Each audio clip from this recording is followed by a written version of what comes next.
So good morning, one and all. Today we have gathered here for discussion of JK video regarding how to negate I without any suppression. So we will start the session with you with universal prayer first. Then we will have our video, and after the completion of video, we will discuss on the subject.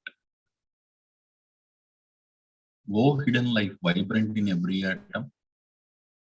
Woe hidden light shining in every creature. Woe hidden love embracing all in oneness. May each who feels himself as one with thee know he is also one with every other. Om Shanti.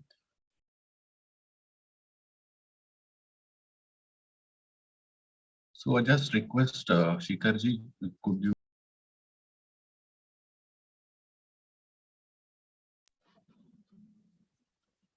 Okay, so we have listened his words. I think it is a very tough topic to discuss because it is the root of spirituality, to know about the I. If you ask me, how can we negate I? So before going into the topic, I just want to ask one question. What's wrong with keeping this I? First question is like, what's wrong in keeping I, or what's wrong in this self-centered activity? If you ask me, like, if there is no self, how can you experience? How can you know the life, or how can you go forward, or how can you move ahead? So if I am happy, my family is happy. My family is happy, my neighbors are happy. If my neighbors are happy, then the world is happy. So why can't we thinking that in this way, right? So if you listen to Krishnamurti's talk, every time he quotes these statements like the observer is the observed, the analyzer is the analyzed, the experiencer is the experienced, the controller is the controlled. If you see these statements, he is simply conveying a message. There is only observation where this I always should live in present, not in the past or not in the future. If you cultivate this habit of living in present, that is called meditation. So my question here is, what's wrong in keeping this I? So can anybody uh, discuss on this question? What's wrong in keeping this I? Or what's wrong in conditioning? If anybody wants to take this question, please. Yeah, Shikhar ji. Yeah, Hi, good morning. Yes, Mansi. Hi. Your question is very valid about the lower eye. What we have to understand is he's talking about the observer and the observed. So, जो observer hai, it is your passive eye. The passive eye which has a very weak will. And that comes from the higher bodies, the Atma Buddhi Manas, which is not strong enough right now. If we know the basic tenets of theosophy, then we know that there is an ego, which is living in the causal body. That is your higher eye, the observer. That is what we need to know initially for us I'm telling. Then we come to the observed part. The observed part is that which is coming from the lower mental body, astral body, and physical body through which we are living this. We are living in this physical world. So when we interact in the physical world, we have our strong emotions, and those emotions are attached to a thought, to our thoughts. So if somebody would say mean words to us, we feel angry. So there is a thought emotion complex which is always there, which is in the lower eye or the observed part. And what happens is, what I understood by Jai Krishnamurti's talks was that this lower eye is a separatist. So if we go through the basics of theosophy again, then the lower mind has concrete thoughts and it always separates and segregates. And higher mind would always join them to form an idea or an abstract idea. See, so what is an abstract idea? Let's suppose I talk about a word like a triangle, for example. In mathematics, I use the word triangle. So triangle is an abstract idea. But what do we do to understand what is a triangle? If in the higher mind, we understand triangle, we can make a form. But when we come down to the concrete level of the lower mind, we are separating even the triangle. We are saying that the triangle has 3 sides, 3 corners. We are understanding the rules of what makes a triangle what it is. So when we read theories, we read the abstract ideas in theosophy about nature's laws. We understand that there is karma, there is reincarnation. Now we cannot imagine what a karma would look like, right? So all these words, karma, reincarnation, they are all abstract ideas in the higher level. They are all merged together, joined together to form one complete whole, which is taking you towards unity. But what happens in the lower mind? The lower mind has the capacity to differentiate, segregate, separate, make boxes. This is its basic nature. So in the basic nature, if I use it for the right purpose, this separation, it is okay. Like if my mind is a room and I'm putting the stationary objects separately, I'm putting the furniture separately, I'm separating it in the lower world. It's good for me because now my mind is very clear that these things, stationary needs to be kept together. The furniture needs to be organized in a certain manner. So I'm separating it and dividing the whole.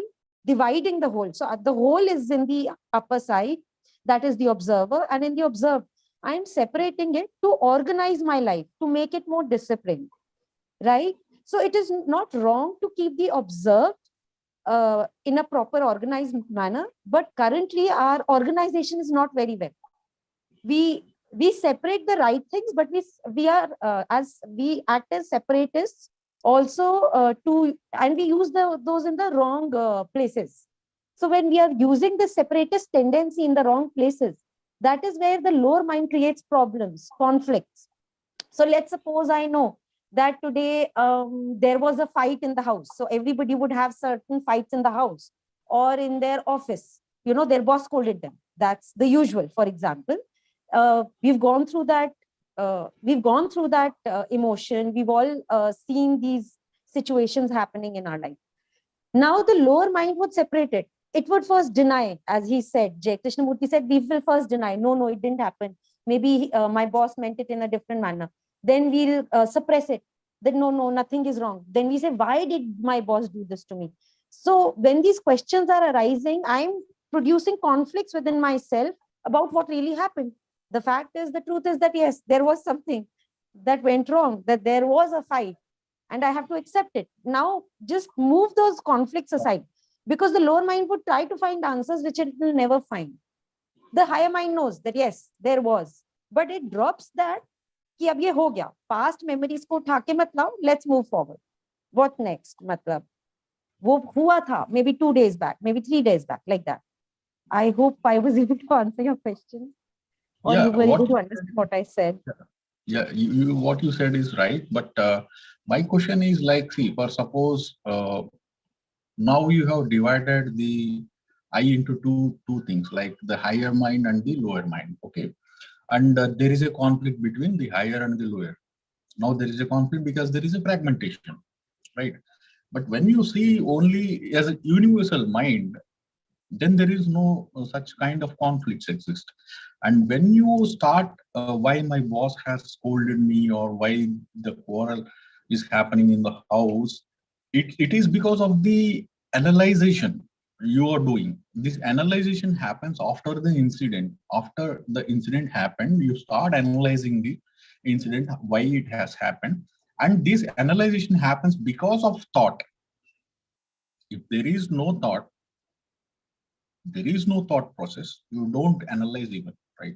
You just observe the incident and you have some basic tendencies, you have some basic instinct nature. No, we analyze it. We analyze that, yes, these things happened, but now we need to drop it. If we carry it forward, then it will harm us in the end. Correct. The lower mind is very good. It has to analyze, it has to break up things and Correct. then find a solution. If there is a solution, we find it. so that next time, let's suppose this quarrel or this fight doesn't happen. So But we've my reached a question is, conclusion. are Mhm. we able to drop it there itself? Because if you start doing analyzation, right? Can you drop it after analyzation? Will you drop it? We Analyzation have is to make this a habit. We, like in the morning, we wake up, we brush our teeth early morning, right? We built up this habit after doing this time and again for 1 year, 2 years, right? Similarly, we need to build up habits. So we need to find out what are the things in my life that are creating problems for me. What are the issues, conflicting issues that I have in my life? And who are these people I'm involved with? Because if there are 10 people in my life, I'll have conflict with 4, but no conflicts with the rest of the 6. With the so 6 people I'm having affection with, there are no conflicts. But I have to build in new habits to break down, find solutions to those problems, which are those 4, which I have with these 4 people, and build up new habits. If I can build up these new habits, then these conflicts, I'll be able to override the conflicts very smoothly as I practice them. So I just want to go further, like into this. I just want to probe deep into this question. So coming back again to the topic, because the topic is the subject is or how to negate the I. So considering the discussion happened till now, I just want to ask one more question: is who am I? Like, am I habits? Am I the experience? Am I the observation? Or am I the body? Am I feelings? Am I emotions? Or am I uh, consciousness? Who am I? Or I am the whole. I am So the I body. am Mind, I the am the conscious. I in the theosophical principles has been divided into the matter side and the life side. Matter side are all the vehicles or the bodies we have. All right. So if we go through the basics of theosophy, then there is a physical body, and body is not what I am, because after death, I know this body remains here, but something disappears. Then emotions, there is an astral body just around it, interpenetrating it. I am not even that, because that I is a body and there is something moving it, which is the life force. So I am not those emotions because it's an emotional body, right?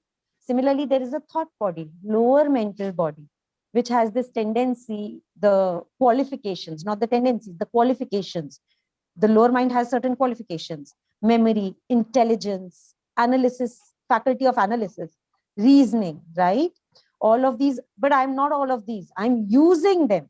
The life is using the matter side. So the life enters this matter of thoughts, emotions, and this physical body, uses them. All of them will go away after my death. Step by step, they will all go away. Then only the life side of I will remain. This only comes with experience. This is what we are here for. Our purpose is to find out, am I these bodies? Am I this matter side of the bodies that I read through in theosophy? So theosophy scientifically tells you that, look, these are your bodies. So now, if we understand, if we read theosophy really properly, we will actually be able to differentiate by our brains and using our mind and deep thinking that yes, we are not these bodies, because this matter side keeps on changing and I have to drop it away. So what will remain? The life side of me. So now what is this life side of me? The life side of me is only an experience. The one who has experienced it knows. And then he just says, I am. And that's the dropping of the bodies. And that can come only with experience. And then you become the observer. So the observer or the life side of I, or the consciousness we say as the life, this can only come with experience. We can So debate you about it, but we will never reach to know what is the life side of I. The life side so of I only comes with experience. yeah, After comes with eons of, experience. You are the experience then, right? no, we're not the experience. Then The I, again, as I said, life after life, we come to understand what am I, who am I. So this answer doesn't come if I keep on thinking about it. I have to do something about it. So we say SMS, study, meditation, and service. So it's something that we have to ingrain in ourselves so that we can practice it life after life. And then after many lives, we'll be able to experience the I. Currently, we are in the stage of information or knowledge where we've got something to chew upon. We can read through the books and understand. So now our lower mind is able to analyze. reason, debate about it. Currently, we are still in the lower mind, discussing it, reasoning it, thinking about it. As we deepen into these tendencies, we are building new habits of thinking only about theosophical principles. So it will affect that life side of me, that will, of course, give its results, because if I'm setting up causes in the right direction of knowing who am I, one day I'll find out who am I. Now, when it will happen to whom, that depends. So that's the thing. So the experiencer must recognize the experience. If there is no experiencer, we can't recognize the experience, right? If there is no experience, what is the state of mind? This is the question he asked in the discussion. JK has asked this question. If there is no experience, what is the state of that mind? So my point here is, there is nothing wrong in keeping I, but only the wrong is coming in fragmentation. Okay, when you are fragmenting the I into different duality, if you do two things, like the higher mind, I am the lower mind, or I am the experiencer, I am the experiencer, or I am the observed, I am the observer, or I am the analyzer, and that is analyzed. When you have this fragmentation, there is a conflict, and because of that conflict, you are losing your energy. There is a wastage of energy because of that conflict. But when there is only observation, when there is only experience, when there is only analysis, when there is only controlling, there is no observer. In what observer here is, the observer is past.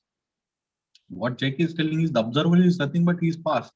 When I have experienced a thing, that becomes past. When I am experiencing the same thing again, I will experience from the past, because already it is recorded in our mind. So what he is trying to tell you is, don't see the things from the past. Don't see it from the observer point of view. The observer is past. When there is no observer, you will feel every time as it is a fresh thing to you, as it is very new thing to you, which is very gives you a tremendous kind of energy, and for that we need a tremendous energy, we need tremendous courage to get into that state. So anybody wants to throw some light on this? No, I would only say I mean, in the video he explained very nicely, and you also added a very nice, not just nice to say nice, but to really explore along these lines, because yes, because mostly we are working through memory. And okay, in a sense, memory is needed also, and that's where he differentiates that in what things we need memory, but in what things we do not need memory. Like we need memory for driving the car, or where is the house is, or all those things. But as you clearly said, and one very important thing, I think he says we name things easily. And when we name the things, then we do not see them. Correct. So if I am saying anger, it means I am angry, or I am having irritation. It means I have already, so now I am not becoming aware of that vibration or that heat or that all the things that are happening in my body. Now I am being aware to that idea of anger that I have attached. So that, and if that happens, then there will always be a conflict to suppress it or to overcome it, or any method. But here I think he says very important that if we can observe without naming it, then he says that some transformation happens. If we can do that. So maybe it is all for experiment, that next time if it happens, or any situation like that, or if we are meeting someone, can we consciously, do not bring the memory and stay in that situation. So that's what I understood from that.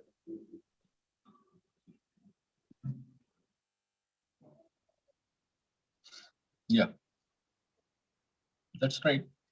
There is no wrong in using memory for physical things. In physical world, memory is very, very necessary. Very Without interesting. memory, yeah. But in some psychological point of view, if I keep remembering the hurt that has happened to me, Yeah. it is not necessary at all, right? Recording the hurts and keeping it memory, and recording the pain and keeping it memory is not at all necessary. Hmm. What I feel. So we should be aware of using this. We should be aware in using this memory, like where to use and when to use. Yeah, Right. and outer conflict, I think, is only a reflection of the inner conflict. So Correct. that inner conflict has to be addressed and first, maybe. So, but thank you so much for wonderfully taking us Yeah. through So this. we are not in a position right now. Uh, it needs a great deal of energy to know who am I, and it takes, I don't know what, if you are caught in time, you can't even know who you are or who am I. If you want to know who am I, you should be out of the time. Okay, thank you. I think we are running out of time. Thank you. Thank you, Brother Harnath, for actually your time is never enough. We have to Anybody have any other question? sorry. Anyone have any other questions, or anyone wants to throw some light?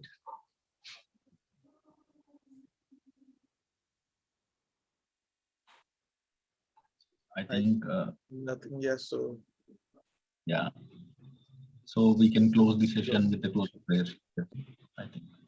So I really extend heartfelt gratitude on behalf of Indian section YIT and on my personal behalf to Brother Harnath for conducting this video followed by discussion session in such a thought-provoking way, and how also to, I mean, inspiring to go beyond thought. And it's a very, very vast area of exploration, experimentation for everyone. So we wish everyone all the best in their journey. And thank you all the delegates who joined today this session of YIT. And let us now all come together and wish for the welfare of everyone. Oh.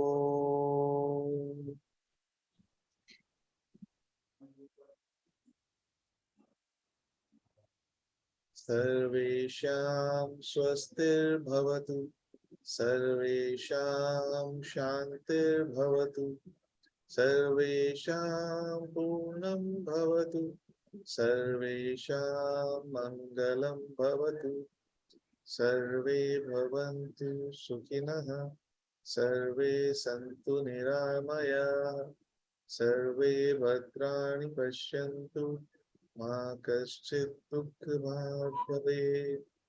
Om Shanti Shanti Shanti.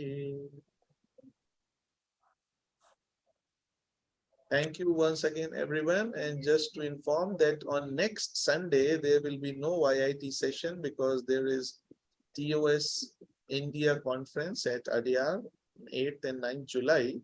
So next Sunday, there will be no YIT session. The next session after today will be on 16th of July. So have a great week and Sunday ahead. Thank you, everyone. See you next time. Thank you.